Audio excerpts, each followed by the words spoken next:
Hello guys, welcome back to TV reviews Telugu అనమాట. Movie గురించి చెప్పాలంటే సీరియస్లీ చెప్పాలంటే నాకైతే చాలా నచ్చింది. మూవీ నిజంగా నాకు బాగా నచ్చింది. మనకు కంటెంట్ స్లోగా తీసుకుపోతుంది అనమాట.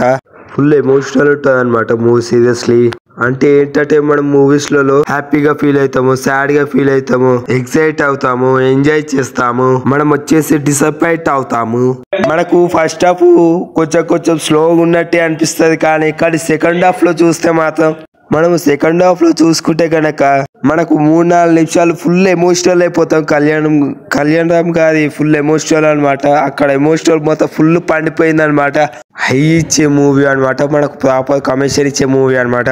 కాకపోతే ఈ మూవీ కమర్షియల్ మూవీ కాదనమాట, హార్ట్ఫుల్ ఎమోషనల్ మూవీ అనమాట. Fight scenes, elevation, action scenes చాలా ఉంటాయి అనమాట. ఎమోషన్స్ ఫుల్ క్యారీ అవుతాయి.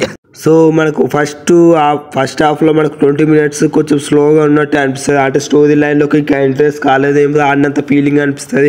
కానీ కుర్చీలో నేనైతే అక్కడ కూర్చున్నాక వెనకాల సైడ్ చూస్తే అందరు డిసప్పాయింట్ అనమాట. అందరు ఇలా ఉన్నది, సాడ్ గా ఫీల్ అవుతున్నారు, ఏంది ఇక స్టోరీలోకి ఇంకా ఇంట్రెస్ట్ అవుతలేదు అని. కానీ స్టోరీలో 20 minutes స్లో ఉంటుంది అనమాట. మీరు ఏమనుకోకుండా డిసప్పాయింట్ అవ్వకండి. మళ్ళీ లాస్ట్ క్లైమాక్స్ లో ట్విస్ట్ ఉంటుంది. మళ్ళీ ఒక ఇంటర్వ్యూలో కూడా ఒక ట్విస్ట్ ఉంటుంది. మళ్ళీ 3-4 నిమిషాలు ఎమోషనల్ ఉంటుంది. ఫైట్ సీన్స్ ఏమో, యాక్షన్స్, ఎలివేషన్స్ చాలా అంటే మన ఎన్టీఆర్ కన్నా డబల్ గా మంచిగా యాక్టింగ్ చేశాడు అనమాట. మన కళ్యాణ్ కాదు, అంతా చింపి పడేసేది అనమాట. ఈ మూవీ మాత్రం ప్యాన్ ఇండియా రేంజ్ లో రిలీజ్ అయితే 1 day లో 1000 కోట్లు కలెక్ట్ చేసే అవకాశం ఉందన్నమాట. సలార్ మూవీని దాటే అవకాశం కూడా ఉందన్నమాట. మన తెలుగులోనే నాకు తెలిసి 1500 కోట్లు కొట్టే అవకాశం చాలా ఉందన్నమాట. నాకైతే ఫుల్ ఎక్సైట్మెంట్ అనమాట. అందుకే చూసాను మూవీ, నాకు చాలా నచ్చింది. నేను నైట్ 1 AM షోకి వెళ్ళాను. ఇక మళ్ళీ నిద్ర వచ్చిన పడుకున్నాను. మళ్ళీ ఇప్పుడు 9 o'clockకి లేచి ఫ్రెష్ అప్ అయినాక ఇప్పుడు రివ్యూ చెప్తున్నాను అనమాట. నాకైతే చాలా నచ్చింది మూవీ మాత్రం. హైలైట్ అనమాట. కమర్షియల్ మూవీ అయితే కాదు, ఫుల్ ఎమోషనల్, యాక్షన్, ఫైటింగ్ అనమాట. ఫుల్ ఉంటుంది. ఫైటింగ్ మాత్రం హైలైట్ ఉంటుంది. కళ్యాణ్ గారి ఫైటింగ్ అయితే సూపర్ ఉంటుంది.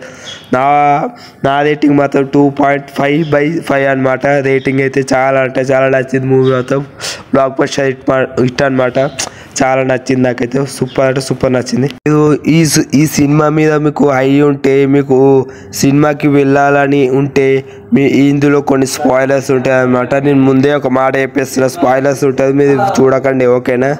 ఇకపోతే స్టోరీ లైన్ లోకి వెళ్తే, ఇక డెవిల్ స్టోరీ విషయానికి వస్తే, బ్రిటిష్ కాలంలో రాజులు పరిపాలించిన రాజుల కుటుంబంలో ఒక మర్డర్ జరుగుతుంది. ఆ కేసును ఇన్వెస్టిగేషన్ చేయడానికి మన కళ్యాణ్ హీరో రాబడతాడు అనమాట.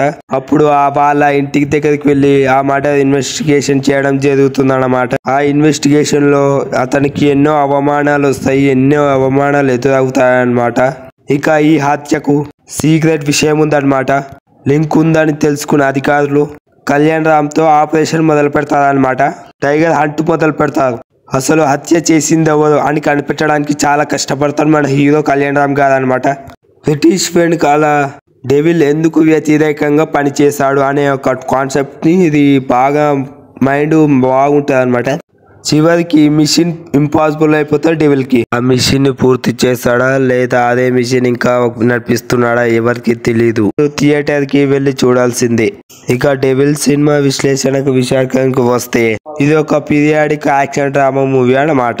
ఇక స్టోరీ లైన్ ఇంతే అనమాట. నేను ఎక్కువ స్పాయిలర్ చేయను, ఎందుకంటే మళ్ళా మీరు వెళ్ళడానికి ఉండదు కాబట్టి. అందుకే నేను స్పాయిలర్ చేయకుండా మీరే వెళ్ళి చూడండి, మీకే నచ్చుతుంది మూవీ, ఓకేనా. Like, share and subscribe to my channel please.